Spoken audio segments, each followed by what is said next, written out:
Que a doce e maravilhosa paz do Senhor Jesus esteja com você.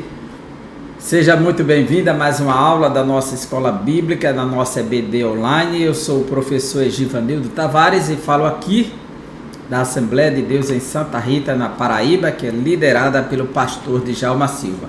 Hoje nós vamos estudar a 11ª lição nesta sequência de estudos sobre a grande temática Relacionamentos em Família. E hoje a lição será em cima de Ananias e Safira, os prejuízos da mentira na família. Um tema muito importante, muito relevante no que diz respeito à prática cristã, à ética cristã, o padrão exigido por Deus para nós. E essa lição ela vem para nos acrescentar. A lição que estamos estudando, ela é composta de 13 lições de estudos, né? A lição geral e as lições específicas. Já passamos pela 10ª lição, hoje vamos estudar a 11ª, os prejuízos da mentira na família, e ficará somente 2 lições para completarmos esta série de estudos e iniciarmos um novo ciclo com a outra lição que já está pronta para nós começarmos os nossos estudos. Então hoje os prejuízos da mentira na família. Se você tiver o interesse de assistir os demais temas aqui, estão todos gravados neste canal da igreja. Se você não é inscrito querendo fazê-lo, nós agradecemos e espero que você esteja sendo abençoado por estes ensinos. Você que é professor, você que é aluno, que está buscando uma visão maior da lição, ampliar ou alguns insights para aprimorar seus estudos, seja muito bem-vindo à nossa aula. Aqui é um momento de complementação. Os objetivos desta lição será investigar a natureza da conversão de Ananias e Safira, de fato se converteram. Segundo, refletir a respeito do problema da mentira na família. Terceiro, expor o conselho bíblico de como proteger a família da mentira e da hipocrisia, pois um abismo chama outro abismo. O textuário nos diz: não mintais uns aos outros, pois que já vos despistes do velho homem com seus feitos. Ou seja, a nova criatura, a nova criação, o novo homem, a nova mulher, aquele que foi regenerado, gerado de novo, é como ele estivesse despindo de uma velha roupa e vestindo uma nova, as vestes de santidade e de justiça. Então, se antes vivia com as vestes da injustiça, agora veste as vestes da justiça para cumprir a vontade de Deus pela capacitação do Espírito Santo. Então, uma das exigências para o novo nascido é não mintais uns aos outros, já que vos despistes do velho homem com os seus feitos, ou seja, com suas práticas reprováveis. Por que não devemos mentir uns para os outros? O que é mentira? A palavra mentira, ela vem do verbo grego pseudomai. Pseudo, pseudomai, pseudomai. O verbo pseudomai, que é o verbo mentir, significa enganar, mentir, falar falsamente, inverdade, falar com engano. Esse é o sentido. Aí vem a palavra pseudos, você diz pseudo-profetas, falso profeta, ou profeta mentiroso. Pseudônimo, né? Quando você escreve com nome falso, pseudônimo. Então, pseudos, que é o mentiroso, e pseudomai, que é o verbo mentir. Então ele diz: não mintais uns aos outros. A mentira sempre foi prejudicial em qualquer relacionamento, em qualquer relação. Nós podemos ver um exemplo clássico aqui no Antigo Testamento, no livro do Gênesis, quando o rei Abimeleque faz uma aliança com Abraão. Abraão está peregrinando, e ele diz no capítulo 21 do livro do Gênesis, versículo 23 e 24. Olha o pedido do rei para Abraão. Agora, pois, jura-me aqui por Deus, que não mentirás, nem a meu filho, nem a meu neto, e sim que usarás comigo e com a terra em que tens habitado, daquela mesma bondade com que eu te tratei. Respondeu Abraão: juro. O rei exigiu de Abraão um juramento que ele não iria mentir, nem para ele, nem para seu filho, nem para seu neto. Veja a importância da verdade nos relacionamentos. A manutenção da verdade como fundamento que assegura a estabilidade de uma aliança. E aqui está tratando de relações sociais, como se Abraão era como se fosse um rei, que ele tinha uma grande comunidade, embora fosse nômade, mas ele tinha servos, tinha muitas riquezas. A Bíblia diz que de uma vez só Abraão juntou 318 homens nascidos no seu acampamento. Veja a quantidade de pessoas que andava com Abraão. Então era um homem muito rico. Então a necessidade de se falar sempre a verdade. O apóstolo João, na primeira carta, capítulo 1, versículo 6, evangelista João, ele nos diz assim, capítulo 1, versículo 6 da primeira carta.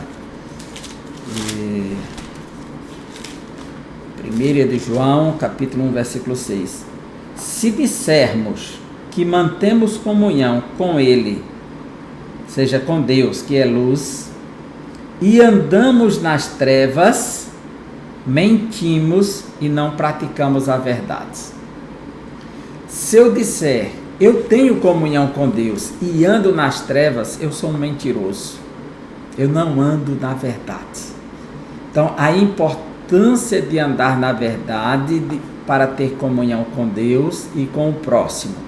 A verdade prática nos diz assim: a mentira pode até dar flores, mas não produz fruto para o bem. Às vezes as flores chegam tão belas, mas elas murcham rápido e caem, resseca suas pétalas, né? Assim é a mentira que tenta se passar por verdade.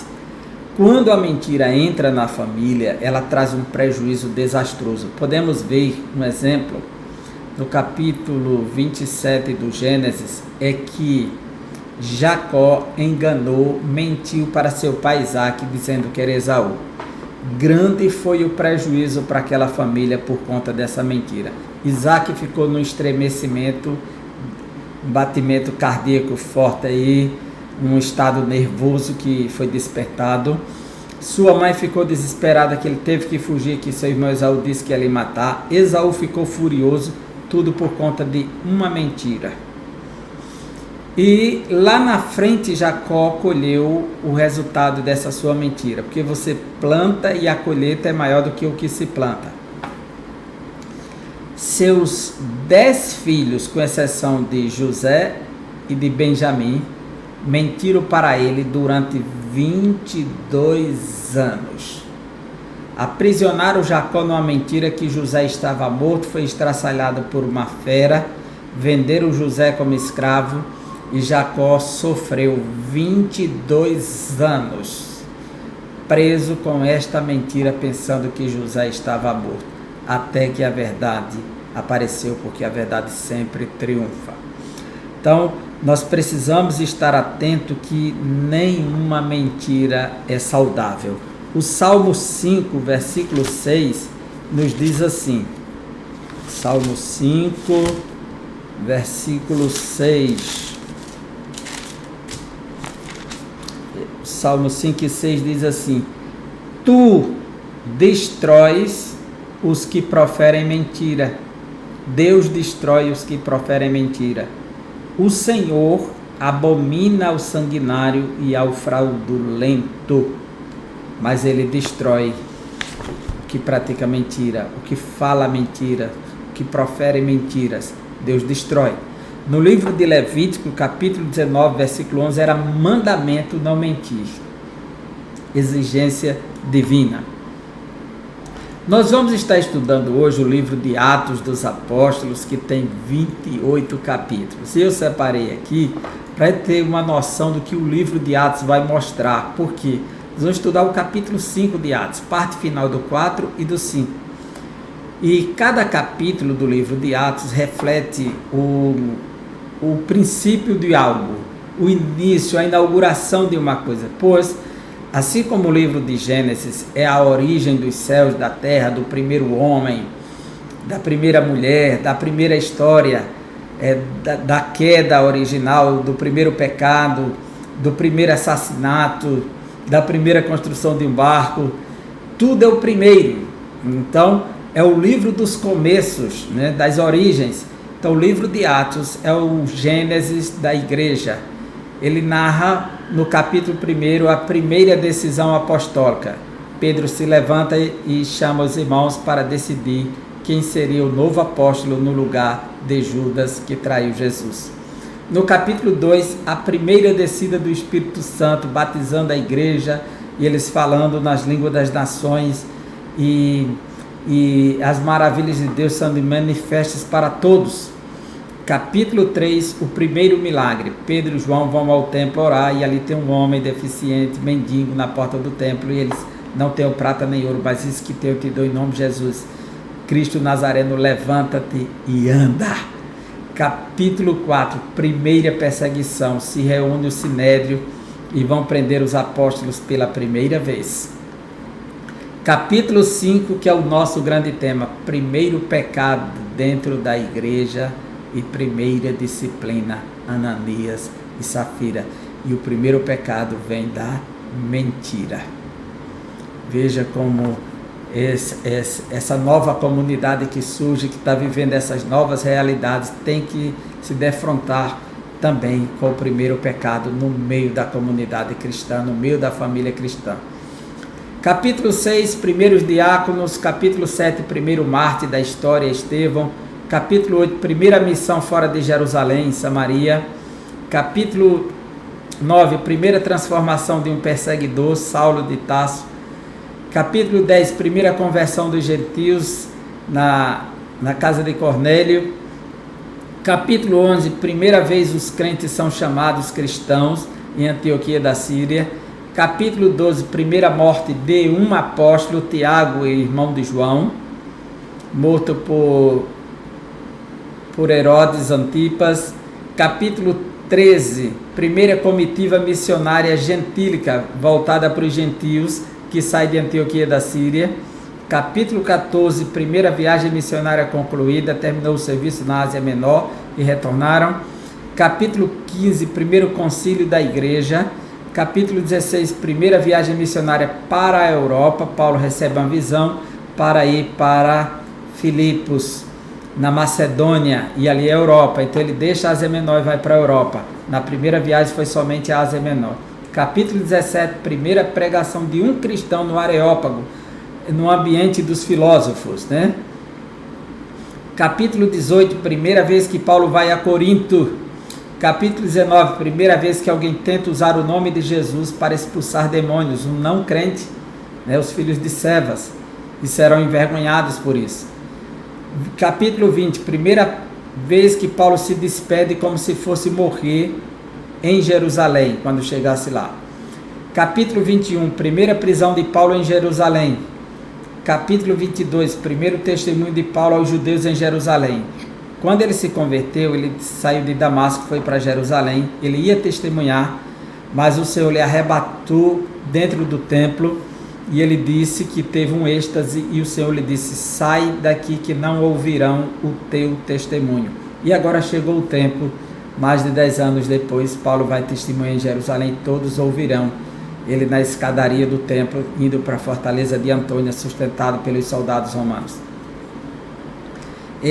Capítulo 23, Paulo ele foi enviado para Cesareia, e ali o Senhor apareceu e fez a primeira promessa que ele iria para Roma, porque Paulo saiu pregando pela Ásia Menor, pela Europa, e não tinha ido em Roma ainda. Então ele recebe a promessa de Jesus, que assim como testemunhasse de mim em Jerusalém, irás testemunhar em Roma. 24, primeira defesa em Cesareia, Paulo faz diante dos judeus que desceram para lá. Capítulo 25, primeiro pedido para ser julgado por César, quando Paulo diz que deseja ser julgado por César. Capítulo 25. 26, primeira pregação para o rei Agripa. 27, primeira viagem de Paulo para a Itália. Ele tinha viajado por muitos lugares da Europa, menos para a Itália. Capítulo 28, primeiro testemunho aos judeus de Roma, que como termina Paulo pregando para os judeus em Roma, dando testemunho de Jesus Cristo. Mas nosso foco é o capítulo 5, primeiro pecado e disciplina. Por isso que destacamos ali. Mas para você ter uma ideia que o livro de Atos é o livro do Gênesis da igreja. Introdução. A história de Ananias e Safira, Ananias em hebraico é Hananias, que quer dizer Haná, graça, ou misericórdia, e Ias, que é Senhor, a graça do Senhor, e Safira, que é Shapira, Shapira quer dizer uma pedra, é uma pedra especial, uma safira. A história de Ananias e Safira foi marcada negativamente pela mentira de que o casal proferiu no início da igreja. Eles se tornaram símbolo por ser o primeiro ato de mentira, o primeiro ato de disciplina na igreja. Então eles se tornaram símbolo da mentira no meio do povo de Deus. Então, alguém quando dizia assim, está com o espírito de Ananias e Safira, está dizendo, está com o espírito da mentira. Já é comum se dizer isso. A mentira é tão prejudicial, tem um fato aqui na internet, você pode procurar no YouTube, colocar assim, testemunha é presa no julgamento. A juíza mandou prender a testemunha, porque entrou em contradição, falou mentiras e terminou ficando presa. Quer dizer, uma testemunha foi para testemunha e terminou ficando presa. Então a mentira ela é perigosa, as pessoas se tornam vítimas do próprio engano. Ao longo da história da igreja pós-Pentecostes, no livro de Atos dos Apóstolos, um sentimento amoroso de partilha a respeito dos pobres dominava a igreja cheia do Espírito Santo. Eles queriam dividir tudo, compartilhar tudo, tinham tudo em comum. Para que os necessitados não tivessem carência, alguns dos novos convertidos que tinham posses negociavam suas propriedades e depositavam o dinheiro recebido junto aos pés dos apóstolos para distribuição aos necessitados. É interessante que, se eles vendiam tudo e depositavam tudo, de que eles iriam viver do resto? Sem mais nada, né? Mas esse era um momento em que alguns interpretam que a própria pregação de Atos 2 de Pedro, que os últimos dias começou com a descida do Espírito Santo, logo o retorno do Messias seria tão breve que eles não precisariam se pegar a nada daqui. Então eles largavam tudo. Hoje ninguém ensina mais isso nas igrejas, que é preciso vender e contribuir para que todos tenham tudo em comum, né? Porque acredita-se que esse momento ele foi movido muito mais pela escatologia iminente, que eles acreditavam que Jesus estaria voltando, então eles entregavam tudo aos apóstolos e eles distribuíam por igual. Hoje nenhuma igreja vivencia mais esta realidade, né? Existe contribuição, existe manutenção, mas ninguém trabalha nessa perspectiva. E, nesse contexto, o casal Ananias e Safira deixou-se dominar pela inveja e o desejo de chamar a atenção dos demais. Por isso, eles mentiram contra os apóstolos e a igreja. Eles mentiram ao Espírito Santo, eles mentiram a Deus. Nesta lição, estudaremos o perigo que a mentira traz para a família cristã. Além de tragédia espiritual, ela também traz uma tragédia familiar. Um esposo que mente para a esposa, filhos que mentem para os pais, esposa que mente para o esposo, não tem como prosperar. Não tem como dar certo viver mentindo, enganando o outro. Então, uma conversão duvidosa. Muita gente se convertendo, quase 3.000 pessoas na primeira pregação. O número foi crescendo. e no meio está Ananias e Safira. Mas o que podemos inferir do texto? Uma conversão duvidosa. Ananias e Safira, eles se deixaram dominar pela inveja, né? Inveja de quê? Provavelmente do que os demais estavam fazendo e doando com muita graça e sendo elogiados por isso. O Salmo 7, versículos 14 e 15 diz assim, Salmo 7, versículos 14 e 15. Eis que o ímpio está com dores de iniquidade, concebeu a malícia e dá à luz a mentira. Quer dizer, ele engravida da mentira, abre e aprofunda uma cova e cai nesse mesmo poço que faz. Veja, aqueles que engravidam da mentira vão gerar a mentira. E o resultado é esse, vão cair no buraco que cavaram.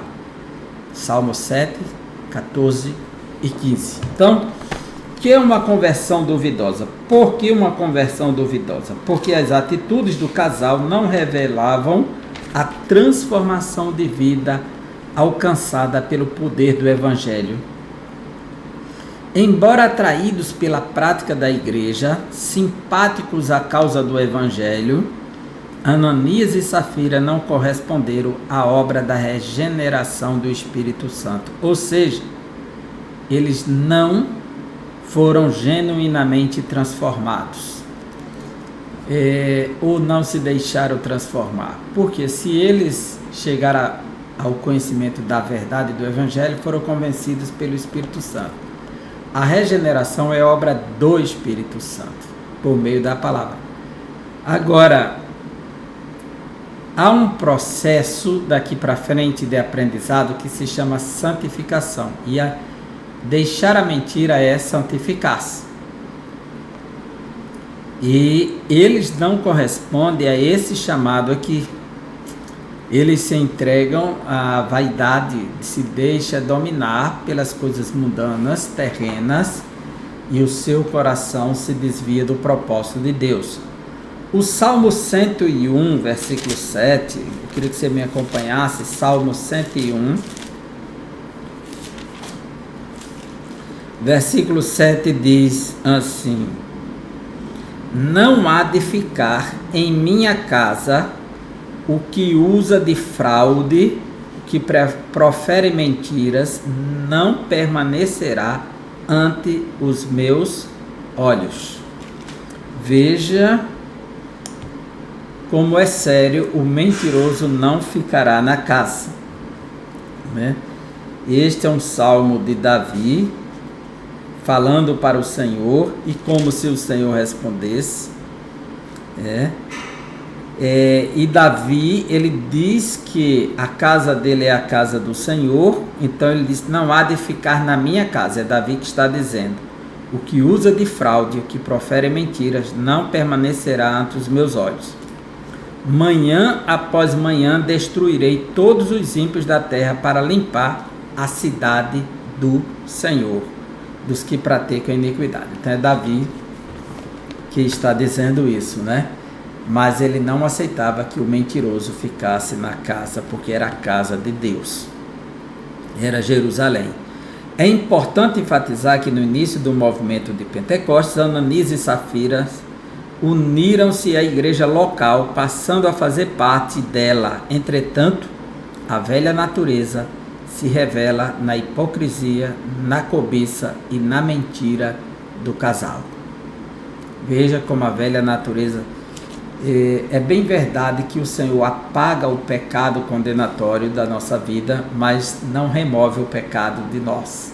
O pecado está vivo dentro de nós. Ele passa a ser controlado pelo Espírito Santo. Qualquer coisa, qualquer brecha, ele se manifesta. A comunhão na igreja de Atos. Em Atos dos Apóstolos está claro que uma das características dos primeiros dias da igreja, entre outras coisas, era a comunhão. Eles estão sempre unidos, têm comunhão uns com os outros, ou seja, estão em comum, né? E os convertidos a Cristo daquele tempo, advindo do grande grupo dos quase 3.000 novos cristãos, tinham tudo em comum, pois o Espírito Santo gerou no coração desses cristãos o amor generoso e voluntário. A marca dessa igreja era a ajuda mútua.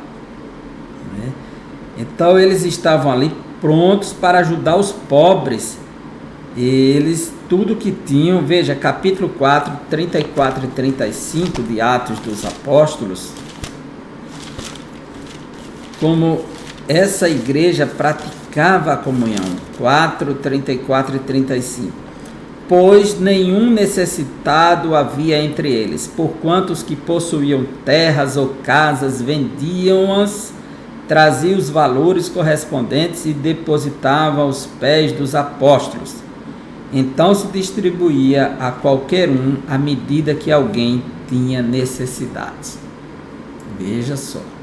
Quem tinha, talvez, ou só uma casa ou mais de um, vendia e depositava o dinheiro nos pés dos apóstolos, né?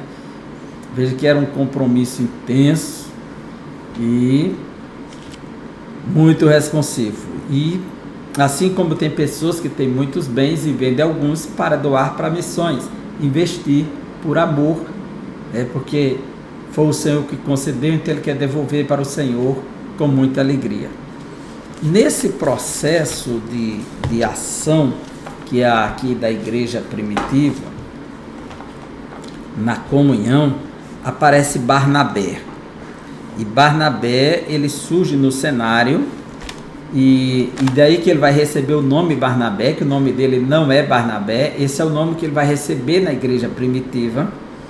Versículo 36 e 37. José, a quem os apóstolos deram o sobrenome de Barnabé, que Barnabé quer dizer Bar é filho, e Nabé, ou Nabi, que a palavra Nabi em hebraico é profecia, e Nabé aqui é a ideia da profecia que exorta, consola e edifica.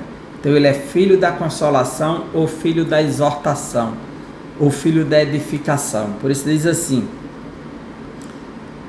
José, a quem os apóstolos deram o sobrenome de Barnabé, que quer dizer filho da exortação, levita, natural de Chipre, como tivesse um campo vendendo, trouxe o preço e depositou aos pés dos apóstolos.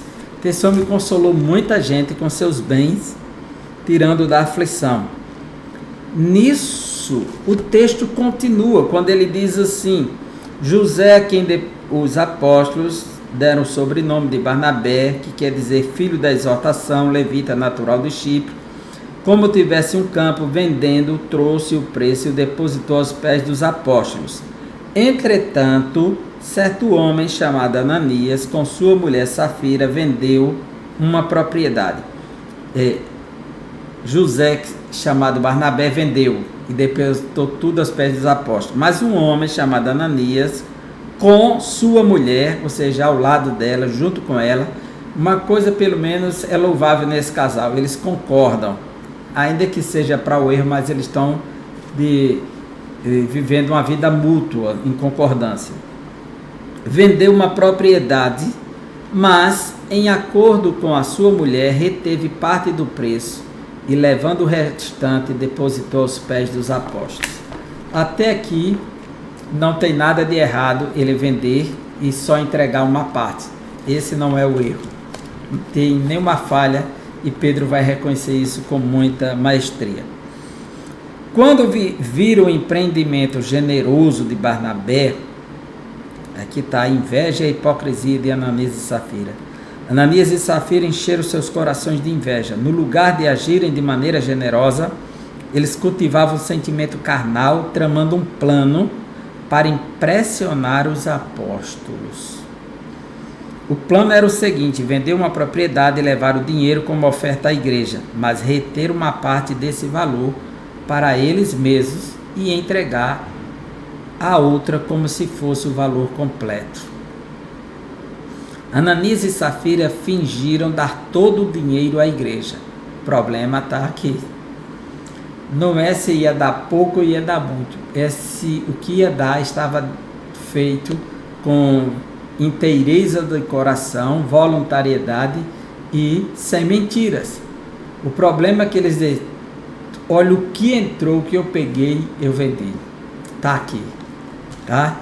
Então, a primeira epístola de João, capítulo 2, versículo 21, diz assim: a astúcia de Ananias e Safira, que queria ficar com uma parte, viram o povo dando tudo, disse, não, eu não vou dar tudo não, vou dar só uma parte. Então que desse só uma parte, mas só não fosse dizer o tanto que entrou foi o tanto que eu trouxe, a mentira no meio. Mas o importante é que ele deu. Não é importante que deu, ele deu com mentira, e Deus reprova a mentira. Porque o capítulo 2 da primeira epístola de João diz assim, versículo 21, 2 e 21, não vos escrevi porque não saibais a verdade, antes porque a sabeis, e porque mentira alguma jamais procede da verdade. Nenhuma mentira procede da verdade. Da mentira só sai mentira, da verdade só sai verdade. Da justiça só sai justiça. Não tem como alterar isso aqui. Então, eles achavam que podiam tirar da mentira a verdade. Não dá. Como achavam que podia da verdade tirar a mentira, também não dá. Ou uma ou outra. Então, esse é o engano de Ananias e Safira, que a nossa família corre um sério risco quando ela está vivendo debaixo de mentiras, de engano, negação da verdade, velação da verdade, enclipsamento da verdade. Não tem como viver sem a verdade no lar, na família. Onde há mentiras, não há progresso, não há a bênção de Deus. Há a reprovação de Deus, que nenhuma mentira procede da verdade. Que Deus tenha misericórdia de nós. Quando a mentira e o engano enchem os corações, cheios do Espírito, incisivo e com autoridade espiritual, o apóstolo Pedro disse a Ananias, Ananias, porque encheu Satanás o teu coração para que mentisse ao Espírito Santo e retivesse parte do preço da herdade, guardando-a não ficava para ti e vendida não estava em teu poder? Porque formaste este desígnio em teu coração, não mentiste aos homens, mas a Deus. Dizer, era a sua propriedade, era a sua fazenda. Se você vendesse, era seu, estava no seu poder. Você não tem obrigação de dar nada aqui. Aqui é tudo voluntário. Guardando era seu, estava com você. Agora, você arrancar uma parte, esconder a outra e dizer aqui que trouxe tudo que vendeu, vir com mentiras. Não, Deus não recebe essa oferta não. Oferta do engano, oferta da hipocrisia, Deus não aceita. E naquele momento Ananias caiu morto. Foi a primeira disciplina para gerar temor em todos. É o princípio, é o gênesis da igreja. Então vem sempre com chumbo grosso, pesado. A disciplina aqui foi a morte imediata. Quando a mulher dele chegou, quase 3 horas depois, que Pedro faz a mesma pergunta para ela acerca do esposo, ela vai mentir e Pedro diz, por que vocês entraram em acordo para tentar o Espírito do Senhor? Entraram em acordo, consertastes, fizeste conserto para tentar o Espírito do Senhor. Então, pelo menos, isso aqui que eu acho interessante é que o casal, eles falam a mesma língua. Só que eles estão falando para o mal, para o erro, para o engano. Poderia falar para o bem, para o que é certo. O fato de falarem a mesma língua é interessante, se eles terem mutualidade. Isso aqui é um fato importante na vida deles. Mas o fato de usar essa mutualidade para o erro, aí é altamente perigoso. Altamente perigoso. E foi aqui onde deu errado para todo mundo. Porque Deus não aceita o engano. O problema da mentira dentro da família. A mentira produzida dentro da família. Ananias e Safira imaginavam que poderia tirar proveito do desconhecimento das pessoas da igreja sobre a artimanha de esconder a verdade sobre a venda da propriedade, mentindo com o objetivo de chamar a atenção para si mesmo. Ele não sabia, não tinha ideia do que o Espírito Santo era capaz. Achou que Pedro era qualquer um, mas era o representante de Deus. E mentindo para Pedro, ele estava mentindo ao Espírito Santo, estava mentindo para Deus. Não era Pedro que eles estavam mentindo. Quem rejeita Samuel rejeita Deus. Não é a ti que eles rejeitam, Samuel, é a mim. Percebe? Jesus disse: quando alguém perseguir vocês, não persegue a vocês, persegue a mim. Quando alguém receber vocês, recebe a mim. Então, é assim que funciona a fé cristã. É muito mais além a dimensão espiritual da igreja na terra do que se imagina. Nós vemos pessoas, mas quem são essas pessoas? Se estão de fato nascidas de novo em comunhão com Deus, estão a representar o próprio Cristo na terra. Isso fala a respeito de pessoas que se dizem cristãs, mas mantêm velhos hábitos na vida mundana. O Espírito Santo se entristece quando dentro da família, esposo, esposa, filhos e filhas ou outros membros fazem da mentira um estilo de vida. Veja como o Espírito Santo se entristece. Efésios capítulo 4, versículo 25 em diante. 4. Por isso, deixando a mentira, fale cada um a verdade com o seu próximo, porque somos membros uns dos outros. Versículo 30. E não entristeçais o Espírito de Deus, no qual fostes selados para o dia da redenção. Tem uma série de coisas aqui, mas ele começa com a mentira. Veja como é sério isso aqui. O primeiro passo para entristecer o Espírito Santo aqui é a mentira. Então deixa a mentira. É isso que ele me chama, Givanildo, não minta mais, deixa a mentira. Não pode viver de engano, não é? Então, quando se faz negócios com pessoas e mente porque não tem o dinheiro, inventa outra coisa, desvia dinheiro, mente por qualquer coisa, quer ir para um lugar e usa da mentira para poder ter liberdade, é muito sério isso aqui. E de pequenas mentiras a pessoa se educa a mentir tanto que daqui a pouco vai contar mentiras grandes pensando que é mentiras pequenas, porque se torna cultural na vida. Mas a Bíblia diz para deixar, para não entristecer o Espírito Santo. Aí nós ficamos pensando: meu Deus, a igreja anda fria, a igreja, meu Deus, vai para o culto, o que é isso, Jesus? Uma palavra tão poderosa e ninguém... Muitas vezes a gente não tem ideia quanto o Espírito Santo está triste com o seu povo. O que anda acontecendo nos lares, nas ruas, no trabalho, na vida pública, na vida privada, e aí daí por diante, né? Então o Espírito Santo está triste, não está feliz com esse povo. Quem faz uso da mentira está dominado pelo poder da carne. Isso não vem do Espírito, que nenhuma mentira procede da verdade. Em Gálatas, o apóstolo Paulo escreve que a carne cobiça contra o Espírito, e este se opõe à carne para que não façamos o que ela quer. Ou seja, se espera dos cristãos que crucifiquem a sua carne com suas respectivas paixões, isto é, vícios da alma. Assim devemos viver, dominados pelo Espírito, conforme Gálatas 5, 17, 24 e 25. Toda e qualquer mentira, por mais ingênua que possa parecer, tem sua fonte no diabo, que é o seu pai. Jesus disse: vocês têm de por pai o diabo, que é mentiroso desde o princípio, nunca se firmou na verdade, e quando fala mentira, fala do que lhe é próprio, porque é inerente à sua natureza o engano, o erro, o ardil. a hipocrisia, tudo que for negativo, ele nunca se firmou na verdade.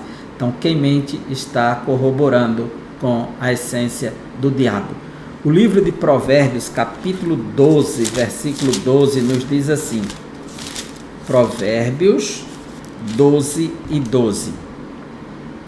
O perverso que viver do que caçam os maus, o perverso quer viver do que caçam os maus, mas a raiz dos justos produz o seu fruto. Não é 12, 12, é 12, 22. Os lábios mentirosos são abomináveis ao Senhor, mas os que agem fielmente são o seu prazer. É a palavra do Senhor que está dizendo. Os lábios mentirosos são abomináveis ao Senhor, mas os que agem fielmente são o seu prazer. Deus se deleita no cristão que fala a verdade e abomina o que fala a mentira. Protegendo a família da mentira e da hipocrisia. Cuidando contra os efeitos morais no lar. Quando se permite certos defeitos morais, como a prática da mentira, do fingimento e da hipocrisia dentro de um lar, essa família está fadada ao fracasso. Semelhantemente ao que aconteceu com Ananias e Safira, no Antigo Testamento, lemos a história de uma família israelita, cujo chefe era Acã.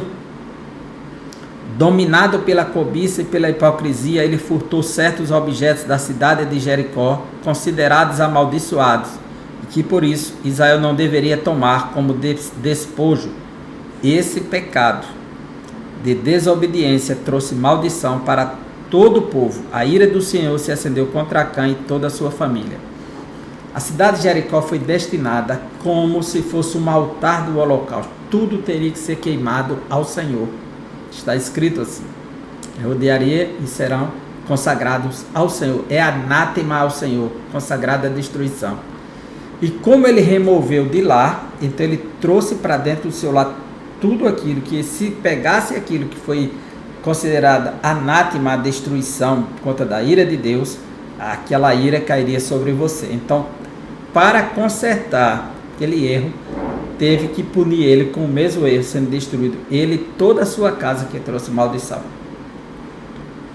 Ele pegou a maldição que ele tomou para si e agora ele teve que ser compensado por isso. Então foi destruído de igual modo, apedrejado e queimado toda a família. Para ficar, por exemplo, chamou Vale de Acã, o Vale da Destruição, e que ali foi estabelecida a justiça de Deus. O Provérbios 17, versículo 7 diz assim, Provérbios 17 e 7. Ao insensato não convém a palavra excelente, quanto menos ao príncipe o lábio mentiroso.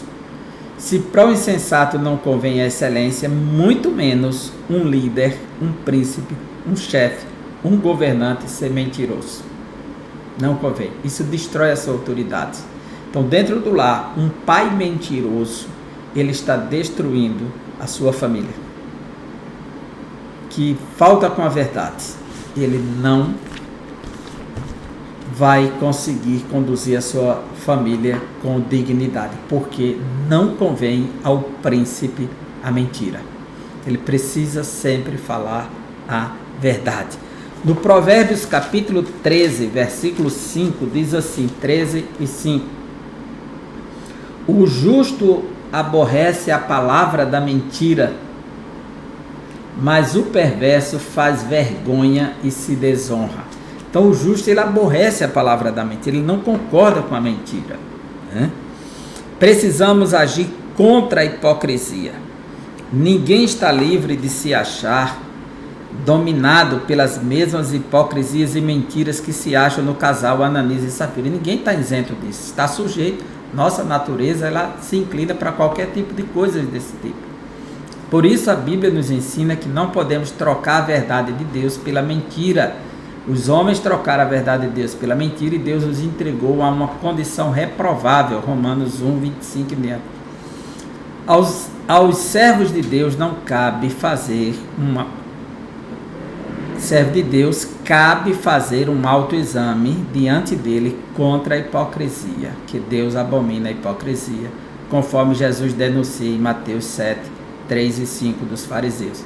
Sim, a consequência direta da mentira é a hipocrisia, se torna hipócrita. Não deixe o inimigo agir na família, como eu não vou deixar. O versículo 3 diz, de Atos 5, Ananias, por que encheu Satanás o teu coração? É indiscutível que Satanás age ativamente na terra e especialmente contra as famílias da Igreja de Cristo. Ele trabalha contra essa importante instituição, investindo contra os seus membros. Infelizmente, como Ananias, há muitos que permitem a Satanás encher seus corações para desestabilizar a família. Por isso, cabe-nos estar em oração e vigilância. Então podemos fazer o que a Bíblia diz: sujeitai-vos, pois, a Deus, resisti ao diabo e ele fugirá de vós. Uma arma poderosa é sempre a oração. Veja o que diz o Provérbios 30, versículo 8. Afasta de mim a falsidade e a mentira. Veja que oração linda que Agur está nos ensinando aqui. Afasta de mim a falsidade e a mentira, não me deis nem a pobreza nem a riqueza, dá-me o pão de que me for necessário. Dizer, mas a sua oração é que Deus afaste dele a mentira. Somente Deus para nos dar vitória sobre a mentira e Satanás não ter acesso aos nossos corações. Como aconteceu com Ananias e Safira, que foram punidos pelo Senhor com a morte instantânea, membros da família que praticam a mentira podem experimentar consequências gravíssimas por causa dessa prática. A Bíblia diz que a igreja é a coluna e firmeza da verdade. Portanto, ainda que num primeiro momento possa parecer difícil, o caminho da verdade sempre é o melhor. E conhecereis a verdade, e a verdade vos libertará. O livro de Provérbios, aliás, Apocalipse, livro do Apocalipse, o último livro. Veja a mentira aonde ela vai atingir. Vamos falar agora de eternidade, né? O fechamento da história com a eternidade. Então, Apocalipse, capítulo 21 e depois capítulo 22. No capítulo 21, versículo 27 está escrito: nela, na Nova Jerusalém, jamais penetrará coisa alguma contaminada, nem o que pratica abominação e mentira, mas somente os inscritos no livro da vida do Cordeiro. Mentiroso não faz parte do livro do Cordeiro. Capítulo 22, versículo 15. Fora ficam os cães, os feiticeiros, os impuros, os assassinos, os idólatras e todo aquele que ama e pratica a mentira. Que Deus tenha misericórdia de nós. Que possamos tirar proveito desta lição e ver o quanto a mentira é prejudicial para uma família, para um filho, na formação do caráter de uma criança, na liderança dos pais, nas relações sociais, na vida profissional. A mentira nunca contribuirá para o progresso, mas sempre para a derrota. E ela está sempre fundamentada no diabo, porque nenhuma mentira procede da verdade, assim como nenhuma verdade procede da mentira. Que Deus abençoe você, seu ministério, seu ensino, sua aula, sua classe, que você possa tirar proveito e esteja ampliando, abrindo o leque desta aula, desta lição. Até a próxima aula, se Deus assim nos permitir, e um forte abraço.